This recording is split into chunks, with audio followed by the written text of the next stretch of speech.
Mag-aaral ka na ba? Na?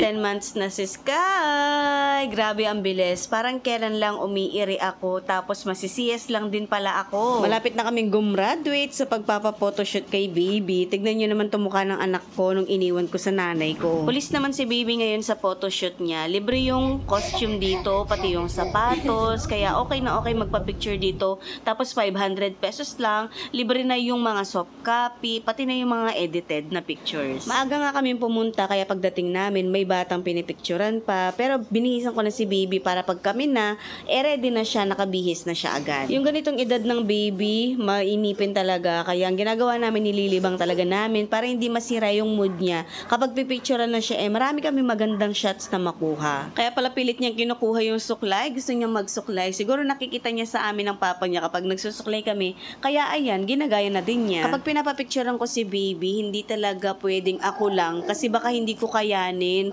kasi kailangan talagang entertain si baby, maglalakad-lakad yan, magdadabog, at kailangan ko talaga ng power, at yung power na yun ay yung mister ko nga. Ito nga pala yung mga behind the scene kapag pipicturean si baby. Kala kasi ng iba, pag inupo mo yung bata, okay na, picture, tapos makakakuha ka na ng magagandang shots, pero ang totoo talagang struggle siya, kasi yung baby distracted, madami siyang props na makikita, tapos hirap din siyang pangitiin.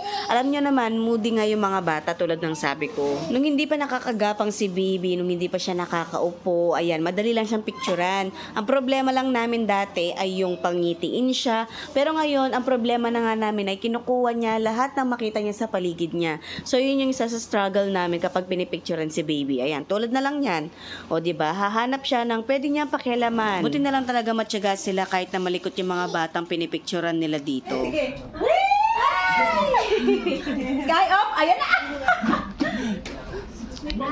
Madalas after photoshoot ni baby, kumakain na lang kami sa labas, o kaya naman pumupunta kami sa in-laws ko para doon kami makipag-lunch. Kasi nga napagod na ako, pagod na ako, ubos na yung energy ko, hindi ko na kayang magluto sa bahay. Kapag umaalis kami ng bahay, lagi ako may dalang ganitong mam na biscuit. Pwede ito sa mga bata 6 months pataas. O alam ko makaka-relate yung mga nanay at tatay, yung mga anak natin pag sinakay natin sila ng kotse o kaya naman ng tricycle, nakakatulog sila, diba? 1, 2, 3, hipan.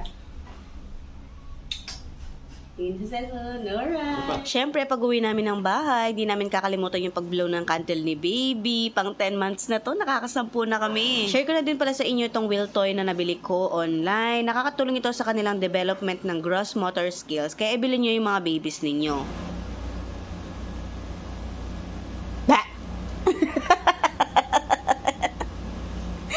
Sorry.